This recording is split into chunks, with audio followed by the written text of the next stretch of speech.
साईराम, जय साईराम, सद्गुरू साईराम, जय जय साईराम। साईनाथ सेवा मंडळ, साई सेवा मंडळ यांची पालखी मुंबई ते शिर्डी चाललेली आहे। या पालखीमध्ये सर्व पदयात्री सहभागी आहेत।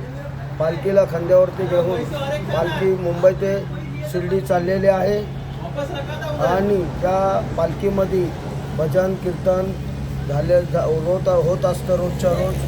आणि आमच्या पालखीमध्ये सर्व कमसे कम 6 टेम्पो आहेत, एक रिक्षा आहे, 2 बाईक आहेत, पाणी देणारे सेवक आहेत, नाश्ता देणारे रिक्षा आहे आणि टेम्पो बॅगी ठेवण्यासाठी जेवण बनवण्यासाठी आहे। सर्व आम्ही साई भक्त, साई सेवक, साई मंडळ, साईनाथ मंडळ सगळे शिर्डीला चाललेलो आहे पायी पायी। आज 7वा दिवस आहे, रविवार आहे आणि रविवार असल्यामुळे आम्ही सर्व गणेश मंदिरजवळ आता नाश्त्याला थांबलेलो आहे सकाळच्या टायमाला।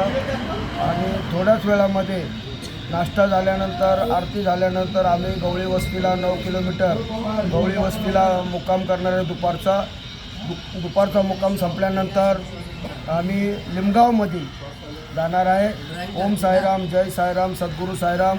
सर्व साई भक्तांना, साई सेवकांना साईचा आशीर्वाद लाभो अशी आम्ही साईनाथ सेवा मंडळ मनपूर्वक आम्ही त्यांची सेवा करतो आहे आणि तशी आमची भावना आहे आणि आम्ही त्यांचे हार्दिक हार्दिक अभिनंदन करत आहे। ओम साईराम, जय साईराम, सद्गुरू साईराम।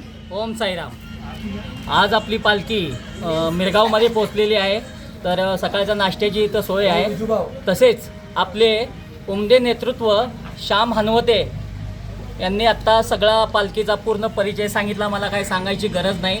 आणि जसं श्याम हनवते साहेबांनी पालखीला सुरुवात केली, दुसऱ्या दिवशी आरक्षणाची तारीख होती आणि आरक्षण SC पडलं 141 वार्डमधून। त्यामुळे साईबाबांचा आशीर्वाद त्यांच्या डोक्यावरती आहे हे सगळ्यांना दिसून आलेलं आहे। आणि साठेनगरमध्ये 20 वर्ष मागील पालखीचं पूर्ण नेतृत्व हे सगळेजण मिळून करतायत, पूर्ण समाजसेवा करतात। समाजसेवा उत्तेज असे आमचे श्याम हनवते दानशूर व्यक्तिमत्व, स्पष्ट व्यक्तिमत्व, जे पोटात आहे ते मनात आहे, तेच ओटात आहे। सरळ सगळ्याला समोर बोलतात, राग आला तर चालेल, कोणाला भीत नाही, स्पष्ट बोलणं, स्पष्ट वक्तृत्व, असाच आम्हाला नेता पाहिजे। आणि ह्यावेळेस आम्ही त्यांना निवडून आणणार आहे 141 वार्डमधून आणि त्यांनी तशी त्याची तयारी करायची। पूर्ण साठेनगर त्यांच्या पाठीशी आहे, पूर्ण मानपूर आम्ही सगळे जेवढे त्यांचे मित्रमंडळी मानपूरमधून एकत्र येऊन साठेनगरमधून त्यांना निवडून आणणार आहे। जय साईराम, ओम साईराम।